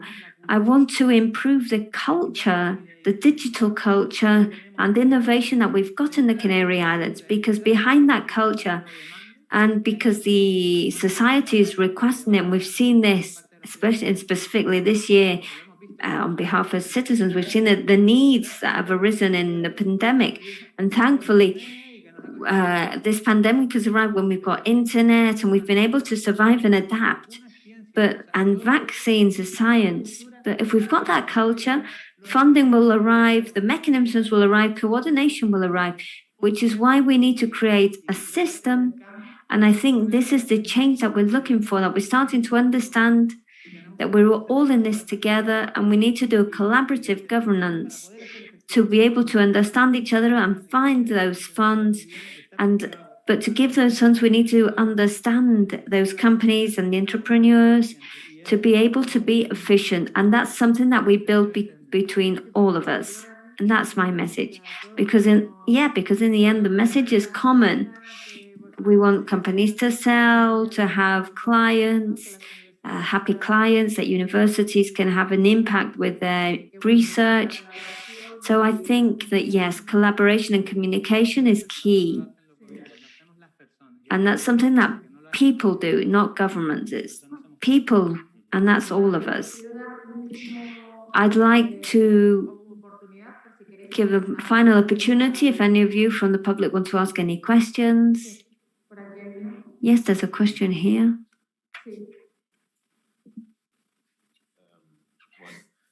Okay, good morning. My question is, you said you received help, support from Assisi as a company that started not long ago. How a company that's only just started gets that support, and what type of support did you get? Well, we presented ourselves to the IRP call in May 2018. And from the beginning, maybe because of the type of the project or because how it was focused from the beginning, how it was addressed, the advance that we already had in that first call, it was approved.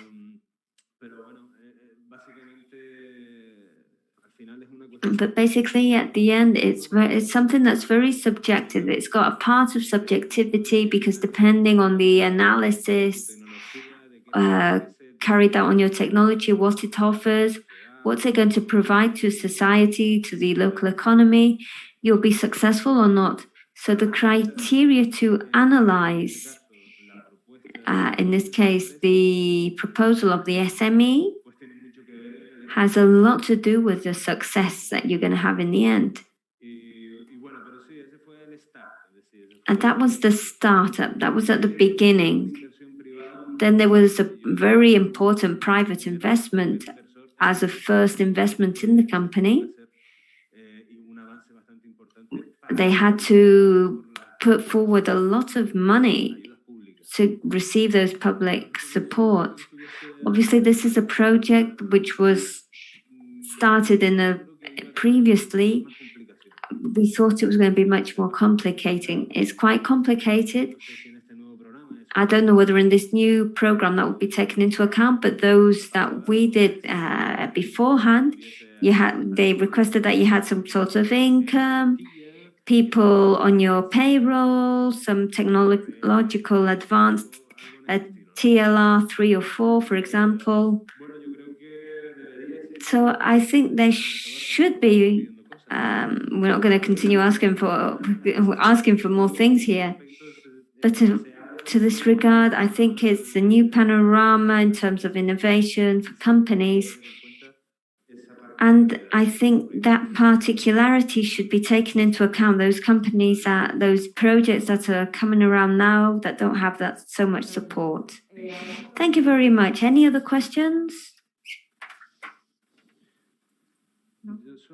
No? I just wanted to add something else. On that idea that we all collaborate, I don't know if there are any initiatives.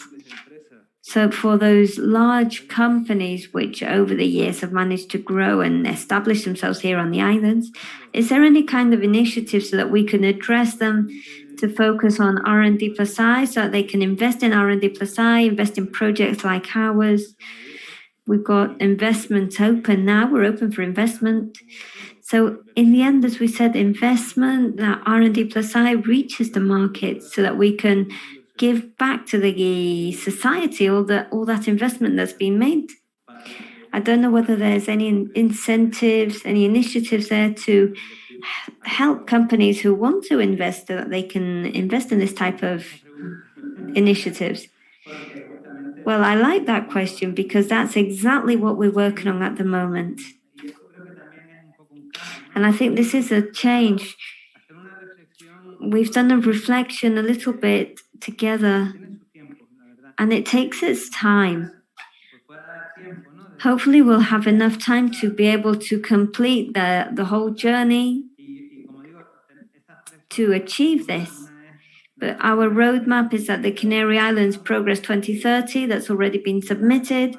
It's been published, which is trying to change the law of science. So we've got vehicles of governance and aspects which will make bureaucracy much easier. We also have a new strategy in R&D plus I. The second roadmap is digital. And this first one is easy to understand. We've been repeating it for the last 20 years. And now the second roadmap is more recent. It could lead to more debates because it's a bit more technical, which is the Canary Islands as a digital territory for 2030. And it's focusing on entrepreneurship. And I think that roadmap is going to provide us with a lot of great experiences. And then the third one, this is like a menu. First, I say a salad, rice, and the dessert. So hopefully this last project will also be able to be developed, which would be the dessert. And for me, it's the best part. It's the most important part for me. And that is talent. Having a roadmap on talent is key as well. And we're missing this because we need to understand not just the employment, but talent. We need to see it as talent. And these first stages of entrepreneurship need programs. We're elaborating certain strategies now. Open innovation is also available now. We also have programs which will be coming out in the coming months to promote those companies which, if we were saying beforehand, that the companies didn't have enough leverage, we're going to create it now so that those companies have the leverage that they need. The University of Las Palmas de Gran Canaria is also working down this line. So hopefully we'll be able to fund programs. My number one priority is entrepreneurship. I think it's the best way to move forward in the Canary Islands to build a diversification based on digital knowledge, reduce that high percentage of young unemployment, and we need to now focus in other senses, for example, in the scientific community, get them to work on certain aspects.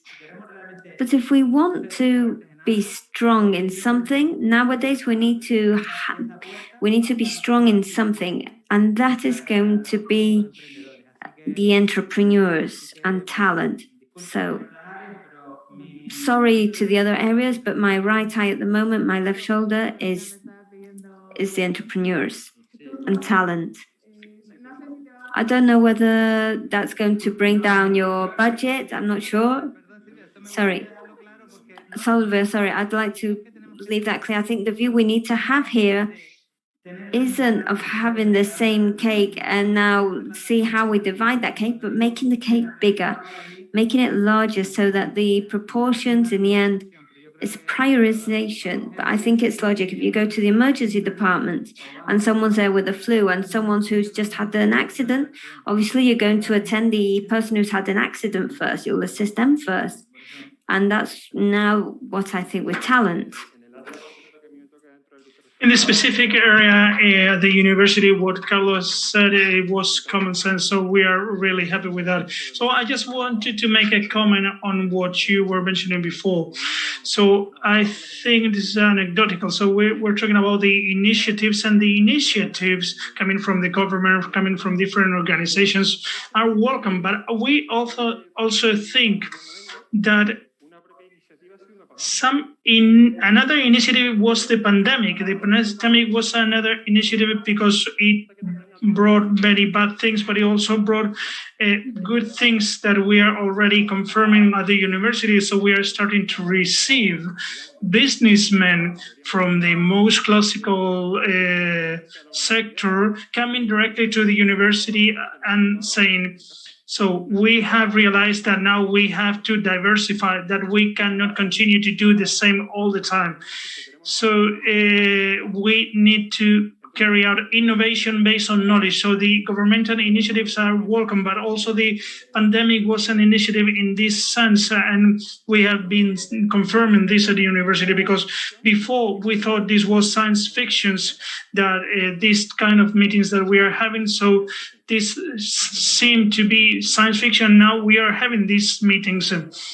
And also what Carlo mentioned before, you do not require that support coming from the government, which is a sort of daddy. So this is coming from the private sector, that they have seen that this is necessary, this is a must. So the pandemic has been awful, but this is a good effect of the pandemic. I'm sorry to have to finish this because this is kind of getting interesting, but so I want to thank you for participating. And as a conclusion, because I see that you have the same common goal, and this government post-pandemic, the crisis, etc., you are seeing this as an opportunity, and I hope that this can become have a good impact, and we hope that within a couple of years we can say that we can see fruits of this apart from the COVID. I don't know whether, Jorge, you are finishing with this. You are putting an end to the session. So, of course, I wanted to thank you, for you. And I think that, so we have 5 different profiles that are different, but also supplementary, and that you work with the same common goal. Thank you very much to all the participants. I hope you have enjoyed, and I would like you to come back tomorrow. Tomorrow we will have a closing session of the Fiware Camp Gran Canaria. Tomorrow we will be dealing with the digital territories. So we will put an end to the session today. I will give the floor to Herman from Hopo, which is the one of the leaders of the Fiware Challenge, and he will mention some details about what's going on. So can you hear me? Yeah. So I just wanted to mention that we are carrying out the hackathon in the following building, in the opposite building, and there's a team that's working remotely from Tenerife, and the other teams are working here. We have been monitoring 2 buildings. One of the buildings that we are monitoring is this room. We are also monitoring this room. We are monitoring the quality of the air, the temperature, the humidity, the noise, and we are we are trying to cross the details for the detection and prevention of COVID, traceability, etc. I just wanted to mention that tomorrow all the teams will be, we will have the 4 teams, and we will see the results of these solutions. Thank you very much. Tomorrow will be a good day.